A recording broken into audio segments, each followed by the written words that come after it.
the matter? You look like you've seen a ghost. The Striders! I couldn't hold them back. And then the Dirty Paws showed up. The Whistlers.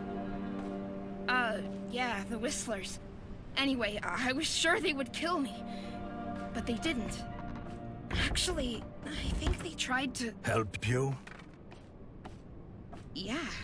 You know, all those stories you've been fed are not to be trusted. How do you know? Because I am one of those dirty paws you're all so afraid of. Although I prefer to be called by our rightful name. Care for a cup?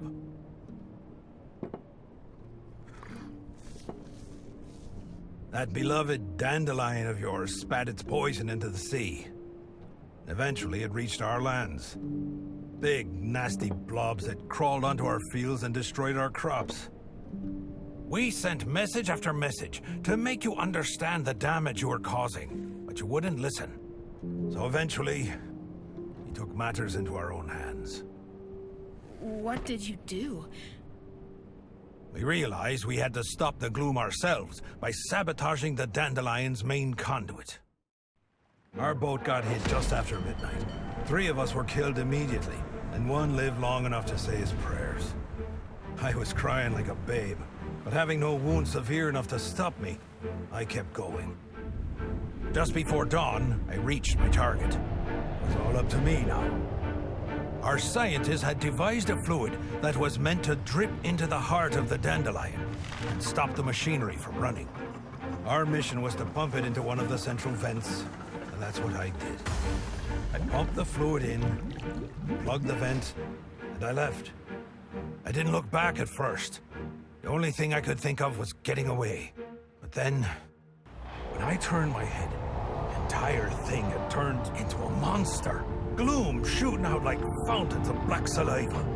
I remember thinking of 100-armed octopuses and giant spiders, mythological creatures from my childhood stories. Then came a deafening thunder. The whole thing started to burst. Well, I guess you know the rest.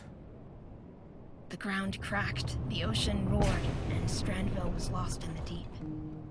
After what I caused, I couldn't bear to face anyone. So I settled here.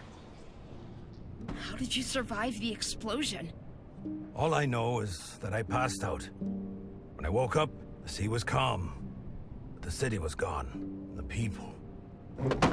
All we wanted was to put an end to our misery. You understand? I followed the instructions, but it didn't work out. It didn't... Sweet mother of sparks, I should have died with the others.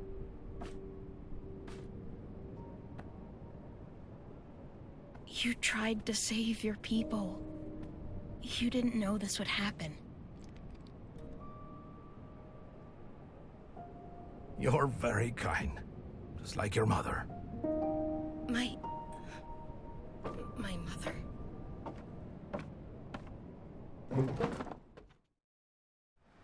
She was my friend, the bravest person I ever met. She listened to us, even after the flood. She believed me when I told her that we never meant any harm. She even wanted to help me put things right, so we set out to try and fix the damage I'd caused. But we never... She never... She was investigating methods to change the behavior of the gloom. One day she came to my hideout looking for clues, as she put it.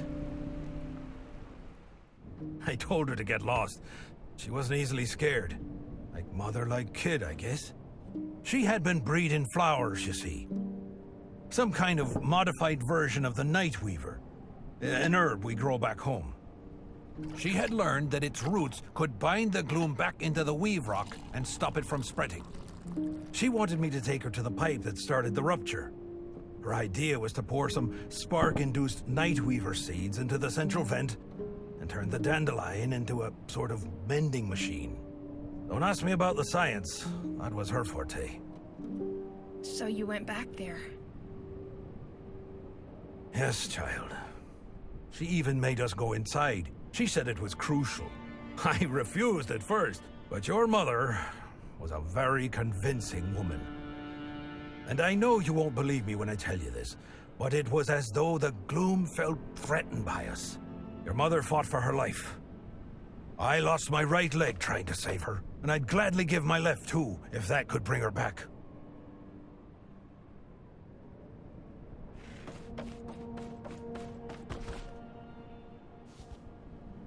Since then, the gloom has kept spreading, like the plague it is. Is there nothing left to do? The airship manages to fight it off to some extent, using spores from the Nightweaver. But we have nowhere near what would be needed to fight it off forever. What about this? By all sparks, where did you get that? We have to get you to the airship. You have to show them! The airship! They're gonna shoot it down! What? Who? That machine Cassius was talking about. It's a spark weapon to shoot down the Whistler's barge. Oh, those fools! May the gloom drown them! Curse all of them and their trigger-happy fingers! They're nothing but a bunch of short-sighted idiots! You must stop them, do you understand?